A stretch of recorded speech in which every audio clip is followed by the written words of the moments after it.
السلام علیکم، welcome back to my YouTube channel. تو آج کی اس ویڈیو میں دیکھیں گے کہ ہمیں ہر حال میں اللہ کی ذات پر یقین رکھنا چاہیے۔ اگر کوئی راستہ نہ ہو تب بھی اللہ کی ذات پر یقین رکھیں اور اس پر ایمان رکھیں تو وہ کوئی نہ کوئی راستہ ضرور نکال دیتا ہے۔ اگر آپ چینل پر نئے ہیں سبسکرائب کر لیں۔ آئیے یہ ویڈیو دیکھ کر اپنا ایمان تازہ کرتے ہیں۔ تعالیٰ نے فرمایا سورہ رعد میں ان اللہ لا یغیر ما بقوم حتی یغیروا ما بانفسہم، کسی قوم کی حالت اللہ نہیں بدلتا جب تک کہ وہ اپنے اندر اپنے نفس کی حالت کو نہیں بدلیں گے۔ پہلے اندر اپنے آپ کو بدلو، پہلے حلال پر اکتفا کرو، حرام سے اجتناب کرو، گھروں میں شرعی پردہ نافذ کرو۔ شرعی پردہ، یہ رواجی پردہ نہیں، شرعی پردہ۔ پوچھئے علماء سے کس کس سے پردہ ہے، کس کس کے سامنے عورت آ سکتی ہے بغیر حجاب کے، کون ہے محرم، پوچھئے۔ اور چیزیں بھی پوچھ لیں، یہ بھی پوچھئے نا ان سے، پھر اس پر عمل کیجئے۔ اگر آپ اپنے گھر کے اندر پردہ نافذ نہیں کرتے اور شکوہ کرتے جی بڑی عریانی دنیا میں پھیل رہی ہے، تو آپ کو شکوہ کرنے کا حق نہیں۔ عریانی ہے، بے حجابی ہے، بے پردگی ہے، فحاشی ہے، پھیل رہی ہے، کیوں؟ ہم نے خود اپنے گھروں سے پردہ نکال دیا۔ جس کے بعد دو پیسے آ گئے، سب سے پہلا کام یہ کیا کہ برقع اتار دیا۔ معلوم ہوا کہ یہ تو غربت کی علامت تھی، یہ تو گویا کہ دقیانوسیت کی علامت تھی۔ تو ہمیں یہ سوچنا چاہیے، ہماری معاشرت، اب کسی نے قانون تو ہمارے اوپر نافذ نہیں کیا ہے کہ عورتیں پردہ نہ کریں۔ اللہ کا شکر ہے آج تک پاکستان میں تو ایسا نہیں ہوا ہے۔ مسلمان ملک ایک ترکی بھی ہے، وہاں عورت اپنا سر بھی نہیں ڈھانپ سکتی۔ آپ کو اپنے اخبار میں آپ نے پڑھا ہوگا، ایک ممبر آف پارلیمنٹ ان کی آ گئی تھی کہ جس نے صرف سر ڈھانپا ہوا تھا، سکارف رکھا ہوا تھا سر پر۔ اس جرم کی پاداش میں اس کی وہ اسمبلی کی ممبرشپ بھی گئی اور ترکی کی سٹیزن شپ بھی گئی۔ ہمارے ہاں تو نہیں۔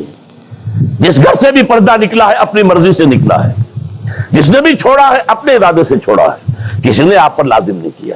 تو پہلا کام دیکھیے اصلاح معاشرہ کا، پہلے اپنے آپ کو بدلو، اپنے آپ کو ٹھیک کرو، اپنے کردار کو، اور دونوں اعتبارات سے اپنی معاش اور معاشرت۔ معاش آپ کی جو بھی کمائی ہے، جس پر آپ کا گزارا ہے، اس میں کوئی حرام کی آمیزش نہ ہو۔ معاشرت جو رہن سہن ہے، باقی ظاہر بات ہے چور کا ہاتھ تو آپ نہیں کاٹ سکتے، وہ تو جب تک قانون نہ بنے اور وہ نظام نہ بدلے۔ زانی کو آپ سنسار نہیں کر سکتے جب تک کہ شریعت کا قانون جو ہے اس کی بالادستی نہ ہو جائے، وہ آپ نہیں کر سکتے۔ سود آپ ختم نہیں کر سکتے جب تک کہ وہ نظام حکومت ختم نہ کرے، ورنہ تو ہر ایک جو ہے پورے ہمارے نظام کا جو ہے تانا بانا سود پر ہے۔ لیکن خود تو اپنے آپ کو بچا سکتے ہو، ڈائریکٹ انوالومنٹ تو نہ ہو سود میں، خود تو سود پر قرض نہ لو، خود تو اپنی بچت وہاں رکھ کر اس پر سود نہ کھاؤ، اور فکس ڈپازٹ رکھ کر جو ہے سود نہ کھاؤ۔ کم سے کم ان دونوں اعتبارات سے جب تک کہ ہم اپنے آپ کو، تقویٰ تو بہت اونچی چیز ہے، اور تقویٰ بھی وہ جتنا کہ اللہ کے تقویٰ کا حق ہے، تو بہت اونچی بات ہے۔ کم سے کم جو صریح حرام ہے اس سے تو بچیں۔ تو پہلی منزل یہ، بلکہ میرے اب آج کی ترتیب میں دوسری منزل ہوئی۔ پہلی منزل کیا تھی؟ یقین والا ایمان حاصل کرو۔ یقین پیدا کرے ناداں، یقین سے ہاتھ آتی ہے وہ درویشی کہ جس کے سامنے جھکتی ہے فقوری۔ ایسے ایسے درویش گزرے ہیں۔ اب یہ خواجہ نظام الدین اولیاء رحمت اللہ علیہ، دلی میں ایک تخت ہوتا تھا بادشاہ کا، ایک تخت ہوتا تھا ان کا روحانی تاجدار۔ وہ کون تھے؟ نظام الدین اولیاء رحمت اللہ علیہ۔ 6 بادشاہ ان کے زمانے میں بیٹھے تخت دہلی پر، کسی کے پاس حاضری نہیں دی، درویش نہیں جایا کرتے عمرا کے گھروں میں۔ ایک بادشاہ نے کہا کہ میں آنا چاہتا ہوں، روک دیا، نہیں میرے پاس مت آؤ۔ اس نے کہلوایا میں آ جاؤں گا، آپ کا دربار عام ہے، کھلا ہے، سب آتے، میں بھی آ جاؤں گا، آپ مجھے کیسے روک سکتے ہیں؟ جواباً کہلوایا کہ اگر بادشاہ ایک دروازے سے داخل ہوا تو درویش دوسرے دروازے سے نکل جائے گا۔ جھک رہا ہے کہ نہیں بادشاہ؟ جب آیا تھا بابر یہاں پر حکومت وہ جنگ کرنے کے لیے، پانی پت کی پہلی جنگ ہونے والی تھی سن 1526 میں، پتہ نہیں یہ تاریخ بھی اب لوگوں کو معلوم ہے کہ نہیں، تو وہاں کون تھا؟ ابراہیم لودھی بادشاہ تھا دہلی کا۔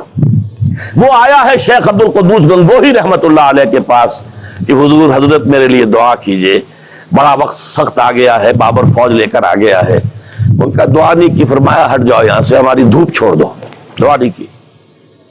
وہ آیا ہے ہاتھ جوڑ رہا ہے، دعا کی، دعا نہیں کی، اس لیے کہ ظالم حکمران تھا اور بابر نے شکست دی۔ تو یہ فقیروں کے پاس چل کے بادشاہ کیوں جا رہے ہیں؟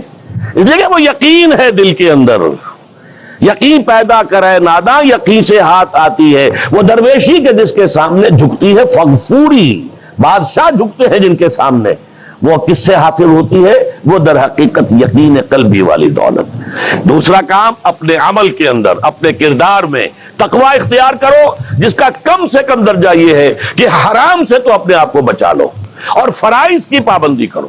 نماز فرض ہے، روزہ فرض ہے، اگر آپ کے پاس مال اتنا ہے کہ زکوٰۃ آپ پر عائد ہوتی ہے، زکوٰۃ دینا فرض ہے، اگر استطاعت ہے تو حج کرنا فرض ہے، جو بھی ہے فرائض وہ ادا کرو، فرائض و واجبات ادا کرو، حرام سے اپنے آپ کو روک لو۔ یہ دو کام نہیں کرتے تو اگلی آیت کی طرف بڑھنے کا فائدہ ہی نہیں، پھر یہیں پر بات ختم ہو جائے گی، فل سٹاپ ہو جائے گا۔ لیکن اگر یہ مرحلہ طے کر لیا، خوش نصیب، اس نے اپنی معاش اور اپنی معاشرت کو درست کر دیا شریعت کے مطابق۔ اب اگلا قدم کیا ہوگا؟ وَاعْتَصِمُوا بِحَبْلِ اللَّهِ جَمِيعًا وَلَا تَفَرَّقُوا۔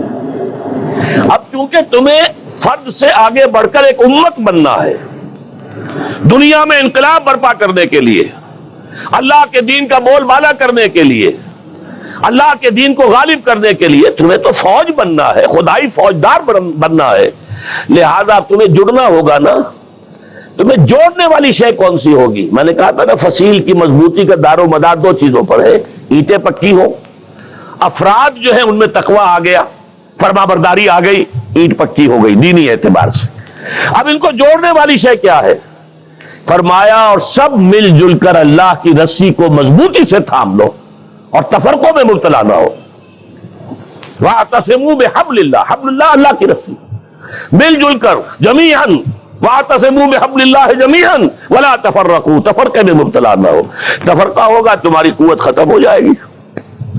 Divided you fall, United you stand.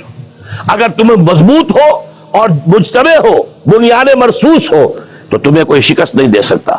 اگر تمہارے دل پھٹے ہوئے ہو، تمہارے اندر رکھنے ہو، تو تمہارے اندر سے غدار نکل آئیں گے۔ جیسے کہ آپ کو معلوم ہے کہ انگریز جو آیا ہے ہندوستان میں، بنگال میں غداری ہوئی، میر جعفر نے غداری کی، اس لیے بنگال میں پلاسی کی جنگ میں فتح ہوئی لارڈ کلائیو کو۔ دکن میں ہمارا آخری تیر جسے کہا اقبال نے، ترکشے مارا خدنگے آخری، ٹیپو سلطان آخری چٹان تھی ہندوستان کے اندر، اور وہ بھی ایک غدار کی وجہ سے۔ جعفر از بنگال و صادق از دکن، ننگے آدم ننگے دی ننگے وطن، تھے کون؟ مسلمان تھے۔ لیکن یہ کہ اگر آپس میں تفرقہ ہے، آپ کے تفرقے کو دشمن استعمال کرے گا، آپ کو آپس میں ٹکرائے گا، ایک کے مقابلے میں دوسرے کی مدد کرے گا، کبھی دوسرے کے مقابلے میں آپ کی مدد کرے گا، تاکہ آپس میں ٹکرا کر ختم ہو جاؤ۔ لہذا اتحاد، اب کیونکہ یہاں پہ اتحاد لکھا ہوا ہے،